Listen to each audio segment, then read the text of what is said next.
Eu espero que esse vídeo fique bom, porque eu tô tentando fazer um modelo novo de vídeo aqui para vocês para apresentar o Desvendando Formulações.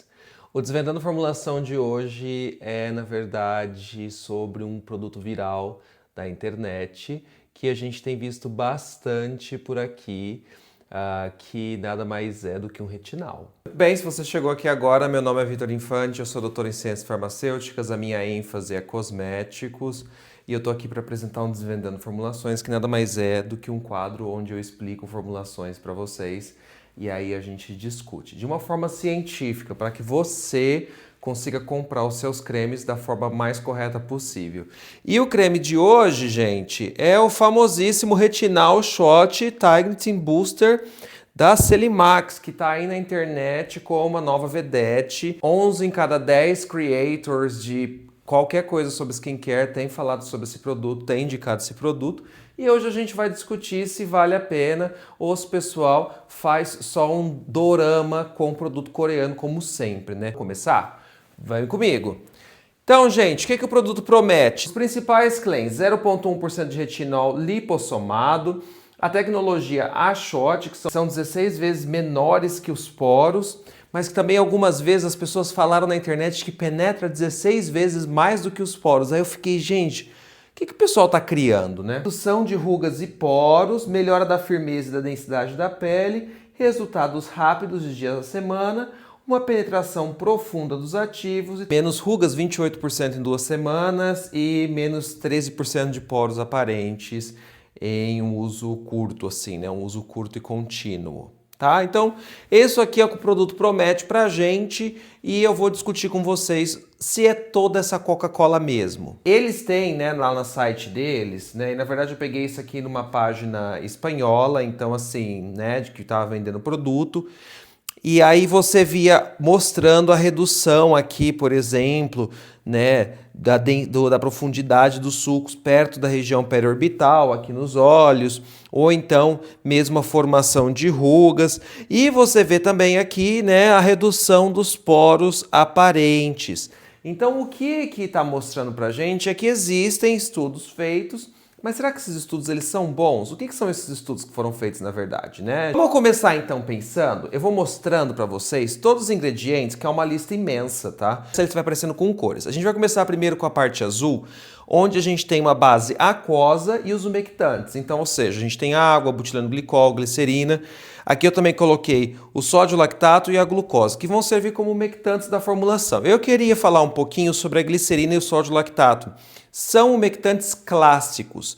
A glicerina, além de ser um umectante para a própria pele, o umectante vai ser a molécula que vai conseguir reter a água na pele, né?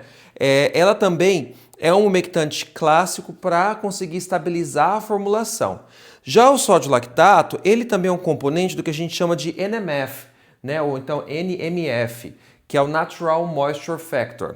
E aí a gente tem aqui, né, só pra gente lembrar aqui, ó, que os umectantes eles mantêm a água na nossa pele. Enquanto que a gente tem aqui no nosso extrato córneo células mortas que são juntas aqui, né, com algumas proteínas, e elas estão com lipídio aqui, né, com a gordurinha no meio, elas estão embebidas nessa gordurinha, e dentro das células mortas a gente tem o NMF. Então, o sódio lactato é um componente do que a gente chama de NMF. Então ele vai auxiliar a manter a hidratação. Ele deixa essa célula morta mais fofinha, tá? E aí você fica com ela, quando tem mais água, ela fica mais cheinha. E a gente vai colocar aqui em laranja os emolientes e emulsificantes. Tem bastante emoliente, tem bastante emulsificante, porque além disso a gente também tem a nossa estrutura e textura polimérica, que são os polímeros que dão também a estrutura para a formulação. Mas eu queria falar uma coisinha com vocês aqui sobre esse tipo de formulação que me chamou a atenção como um farmacêutico. É um tipo de creme que é uma emulsão óleo em água com uma fase aquosa dominante. Ela tem uma fase lipídica moderada, porque a gente tem um retinal. E o retinal, ele precisa ser estabilizado numa fase lipídica e não pode também ter tanta água, ser só um gel, por exemplo, porque senão ele não vai se estabilizar. A gente tem polímeros e silicônios para sensorial. Mas o diferencial não é só isso, é a arquitetura da emulsão. Isso me chamou a atenção porque a gente tem aqui, né, por conta do tipo de emulsificantes que a gente tem, moléculas são as moléculas que na realidade são responsáveis por juntar a água com o óleo. E aqui a gente vai ter os olivatos e o cetearilglucosídeo, que vão formar o que a gente chama de estrutura líquido cristalina lamelar. Essas estruturas elas auxiliam na estabilidade da formulação e na biocompatibilidade da formulação. Então vamos falar um pouquinho delas, né? Primeiro a gente vê esse efeito biomimético, porque os nossos lipídios, lembra que eu mostrei para vocês lá como que está organizado o extrato córneo? Eles estão organizados dessa forma, em lamelas, então fica mais biocompatível. E aí quando você aplica algo com uma estrutura parecida, você tem uma menor irritação, porque você desrompe menos a barreira. Sempre que você aplica alguma coisa no seu rosto, você tem uma certa disruptura da barreira de alguma forma. Vai se desorganizar para se reorganizar. Dessa forma, você desorganiza e reorganiza de uma forma rápida e muito mais eficaz. Como o retinal ele já é uma coisa que vai irritar a pele, é interessante. Trouxe aqui uma imagem para vocês verem. O nosso é óleo em água. Então é como se você tivesse uma camadinha aqui, ó, de lipídios e você vai ter ali as nossas moléculas sendo meio que presas para serem liberadas gradualmente à nossa pele. Esse tipo de estrutura também pode trazer uma hidratação mais eficiente, melhora a barreira da pele e também tem uma estabilidade física melhor do que só uma emulsão bem simples. Então, para esse tipo de ingrediente, pode ser interessante a gente ter uma emulsão mais bem pensada e eles pensaram nisso. Parabéns! Temos um sistema aqui em verde de conservantes e antioxidantes e eu queria chamar a atenção de vocês algumas coisas, né, alguns destaques.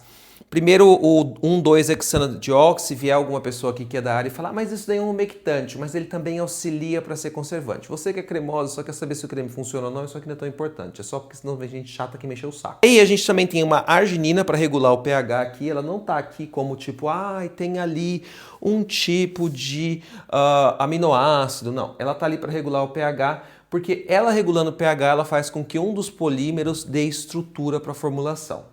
Aí a gente tem o tocoferol, que é a vitamina E, e a vitamina C, o ácido ascórbico. E eu trouxe aqui até uma referência para vocês da minha professora de doutorado. A gente tem vitaminas, né? Geralmente, porque a gente sabe que o retinal ele vem da vitamina A, né? E aí a gente precisa colocar outras vitaminas ou derivados dela para manter a estabilidade da formulação. Eu não acredito aqui que a vitamina E e a vitamina C sejam estrelas para a sua pele, mas elas são estrelas para manter a estabilidade da formulação.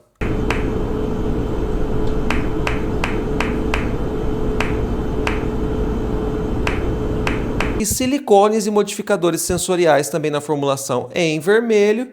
E esses silicones e modificadores sensoriais, a gente vai ter o polipropilsilsesquioxano, que vai dar um efeito blur e um toque aveludado para a formulação, e a dimeticone, que vai ser um silicone, né, elastomérico, que deixa aquela sensação de pele macia e dá até um preenchimento óptico. Então, ou seja, sabe aquela questão que o pessoal está falando aqui, que reduz poros? Ele já auxilia no efeito imediato.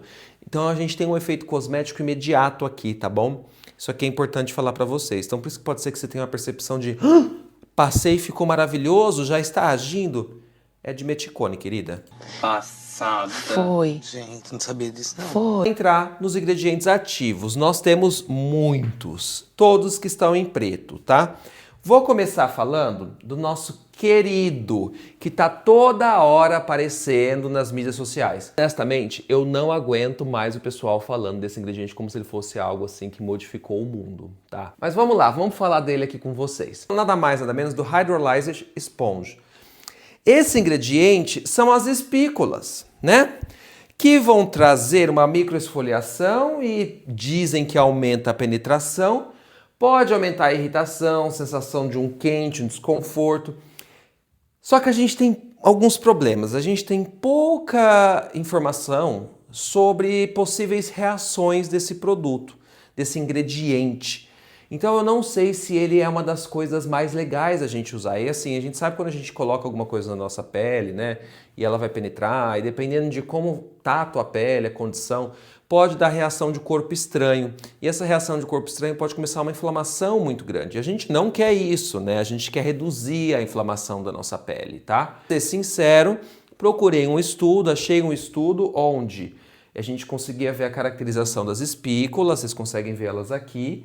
E aí a gente consegue ver que num estudo onde aqui a gente vê sem as espículas a pele, e foi feito com modelo de orelha de porco. Aqui é sem elas, aqui é com elas. Imagina que o que está vermelho é onde penetrou a substância. Então você consegue ver que penetrou muito mais a substância do que aqui. E aí esse é um ponto muito importante. Parece que auxilia sim na penetração da substância. Mas a que custo? E aí eu trouxe até uma imagem para vocês verem, que essa imagem é das espículas na superfície da pele do modelo utilizado, que você consegue ver que ela fica ali enfiada mesmo na sua pele. Então eu não sei se isso aqui vai te trazer alguma agonia e fazer você repensar a sua vida e a compra desse produto, mas me deu um pouquinho de agonia de ver isso aqui assim.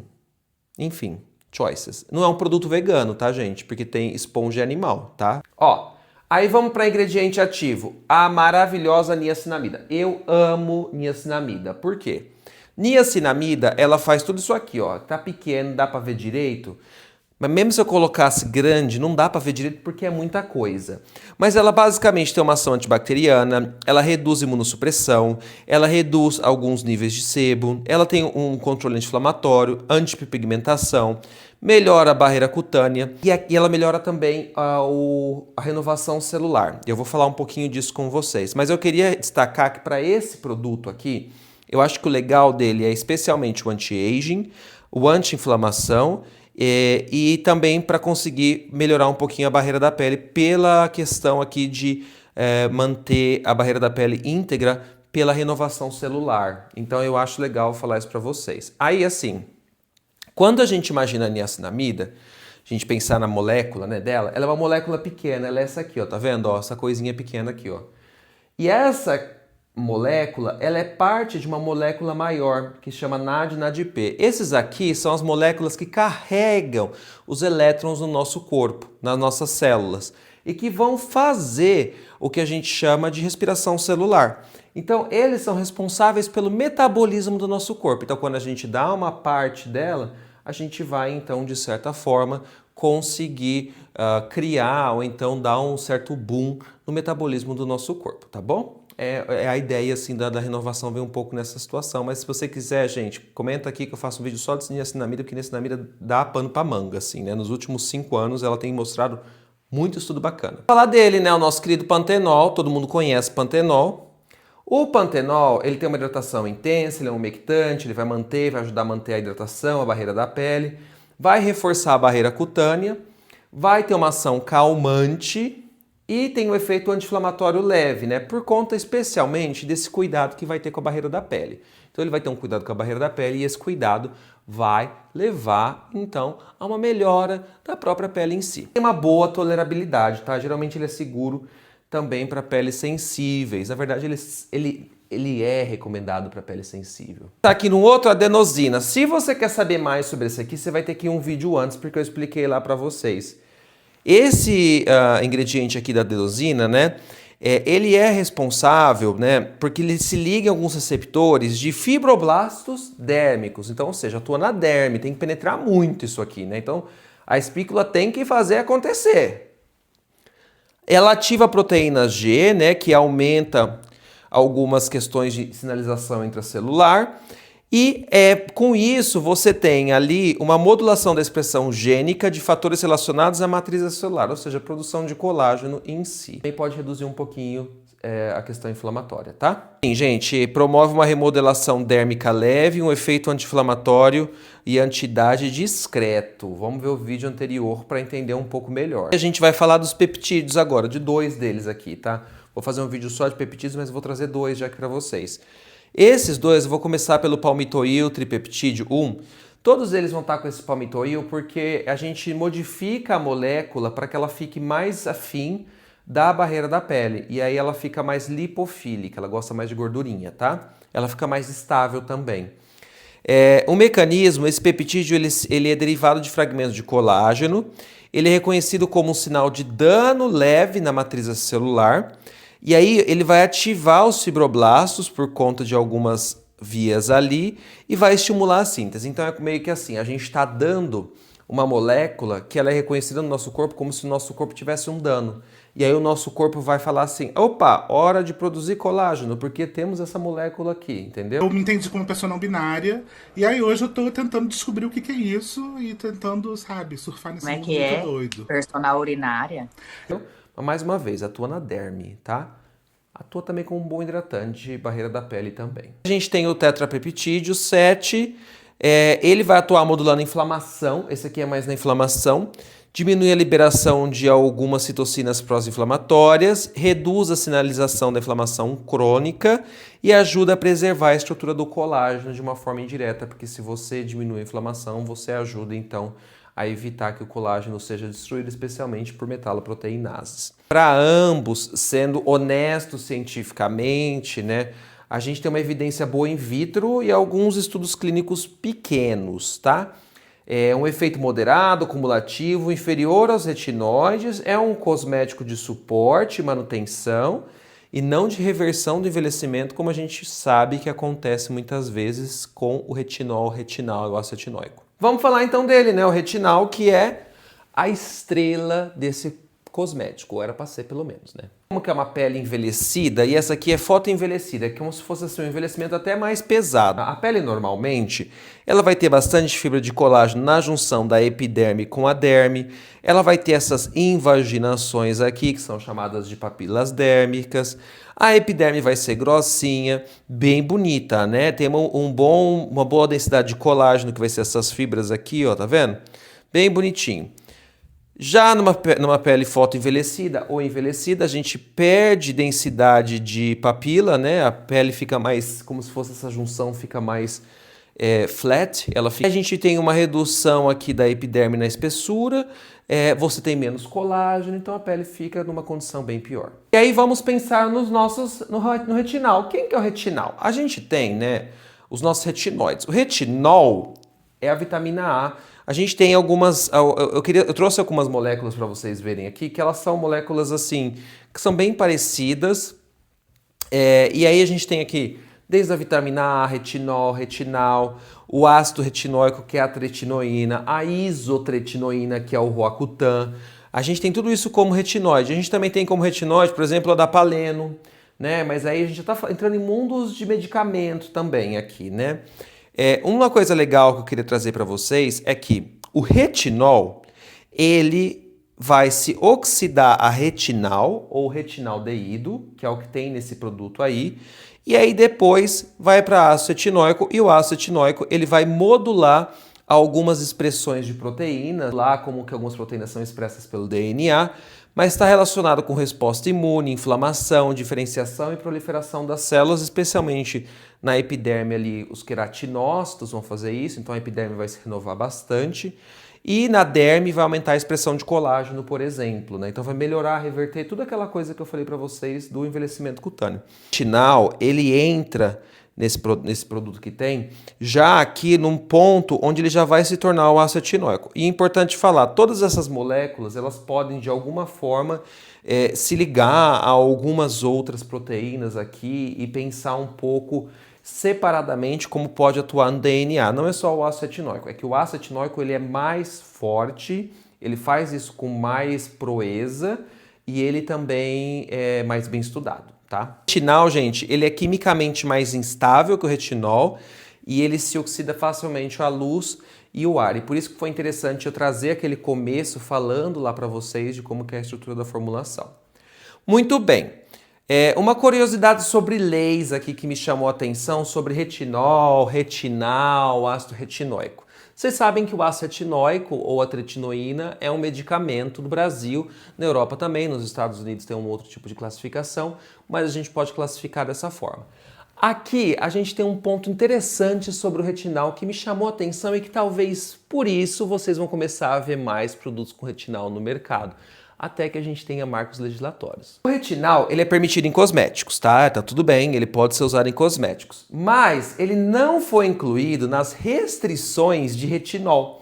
O retinol e o retinil palmitato, o retinil acetato, que são derivados da molécula de retinol, eles tiveram uma certa restrição na quantidade e na forma de uso, na legislação da União Europeia, que muitos países tendem a seguir. Brasil, por exemplo, colocou no máximo uma quantidade. E aí você tem uma situação aqui muito interessante, que é o seguinte. Aqui eles levam em consideração que o retinol, como é a vitamina A, é uma questão da quantidade que você ingere também por alimentação. E como é uma vitamina lipofílica, se tem muito no corpo, vai ficar ali nas gordurinhas, nas células de gordura. E aí você pode ter intoxicação mais fácil do que uma vitamina hidrofílica, como uma vitamina C, por exemplo. Então esse é um ponto importante aqui, tá? É uma situação que foi levada em consideração também as doses máximas que você deve ingerir de vitamina A por dia. Tá. O retinal, ele escapa porque ele tem menos histórico regulatório, menos dados toxicológicos sistemas publicados e o menor histórico de produtos em alta concentração. Então a gente vai começar a ver pipoco com o retinal daqui pra frente dando pipoco com algumas coisas? Eu acredito que sim, mas vamos aguardar para ver? Aqui nesse produto, né? 0,1% de retinal é uma concentração alta para cosmético. O retinal pode realmente ser mais potente do que o retinol, porque a estrutura do creme parece proteger esse retinal também, o que é muito legal. Os peptídeos nesse produto aqui, eles têm uma evidência moderada para melhora de rugas superficiais. Não é milagre, mas não é placebo total também, tá? O pantenol é uma base hidratante que ajuda a reduzir a irritação do retinol e melhorar a tolerabilidade do produto, que geralmente retinol, ácido retinóico costuma dar irritação na pele. Onde vocês se emocionaram aqui nesse produto que eu preciso falar, gente? Para de ser dorameira com produto cosmético. Ó, alguns lugares falavam que que essas espículas tinham um tamanho 16 vezes menor do que o poro. Porque poro não é nem um termo que a gente dá para falar de medida, né? Que tem que depender do meu poro. No Brasil e aqui na Alemanha, no frio, vai ser diferente. Então, qual que é o padrão de medida, né? Mas alguns lugares estavam falando que penetra 16 vezes mais profundos que os poros. Os poros são os nossos folículos. Sim, você tá cheia de folículo no seu rosto, micropelinhos, e esses folículos, eles estão acoplados aqui junto à nossa glândula sebácea e eles vão até a hipoderme. Se esse negócio faz penetrar 16 vezes mais profundo do que os poros, e a gente sabe que o poro não é uma unidade de medida, mas 16 vezes chegaria onde? No músculo, no osso? Vocês estão ficando louca? De onde vocês tiraram isso, gente? Isso aqui de Botox in a bottle. Botox numa garrafinha. Vocês estão ficando louca? Isso apareceu na mídia, apareceu em reviews e claramente isso é um marketing, mais uma percepção do consumidor e provavelmente o que você está vendo de redução dos poros de uma forma inicial é silicone. Não estou falando que o produto não funciona, tá? Não é isso. Provavelmente você vai ver coisa com o passar do tempo. Mas, Botox in a bottle? Eu achei a comunicação clínica desse produto pouco transparente ou com dados confusos, né? Vocês sabem que, não sei se você chegou aqui agora, mas a minha especialidade é avaliação clínica de cosméticos, né? Eu determino como que a gente pode avaliar cosmético, né? Hidratação, tudo. Você fala um método, eu sei. Eu trabalho com todos eles, basicamente. Comunicação pouco transparente, ó, os dados estavam confusos. Aquela imagem que coloquei lá no começo. Quantas pessoas? Como que foi? Qual foi o parâmetro inicial? Como que vocês fizeram o estudo? Eles usaram protetor solar? Como que foi? Qual que foi a rotina? Foi só o produto? Quantas pessoas? Que tipo de pessoas? Que tipo de pele? Essas informações não ficam muito certas nos sites de compra. Onde que o produto brilha? Porque o produto brilha. O produto brilha, eu coloquei uma estrelinha que vocês estão vendo, ó, ele brilha, tá? A concentração é uma concentração relevante de retinal, então eu espero uma boa ação. Tem uma formulação moderna, porque tem lipossomas e peptídeos. Tem um potencial real para fotoenvelhecimento leve, moderado e melhora a textura da pele. Slide de agradecimento, eu esqueci, mas obrigado para você que chegou até aqui. E se você achou o produto legal, gente, você pode comprar, você pode adquirir esse produto, você pode ir atrás dele, você pode ter, né? O retinal parece ser interessante. Mas o que eu quero trazer para vocês com toda essa discussão é que não é um milagre, é um produto que parece ser interessante, mas eu tenho as minhas questões com você colocar espícula junto com retinol, mas eles pensam em formulação ali para ser um pouco mais hidratante, formulação de barreira junto para evitar esse problema, só que mesmo assim eu esperaria que você possa ter algum tipo de reação um pouquinho mais negativa, tá? Então toma cuidado quem tem uma pele muito reativa aí, pode ser que não seja tão legal, às vezes pode ser legal que vocês coloquem junto numa rotina de skincare um produto bem hidratante, calmante de barreira, porque aí pode ser legal para você conseguir ter uma boa interação e evitar os problemas que podem vir a ser acatados com esse produto. Mas é isso. Se você gostou desse vídeo, curte, compartilha e comenta. Provavelmente deve ter aqui um Selimax para vocês, um link para vocês comprarem. Eu não tenho nenhum tipo de relação comercial com a marca. Acho legal falar isso para vocês. E, Vitor, você indica pra gente? Eu nunca usei, eu quero comprar, mas está esgotado. E o que eu posso dizer para vocês é, se forem usar, tomem cuidado e comprem sempre de lugares que são um pouco mais confiáveis, tá? Toma cuidado porque a gente sabe que tem muita falsificação de cosmético coreano. Um beijo. Tchau, tchau.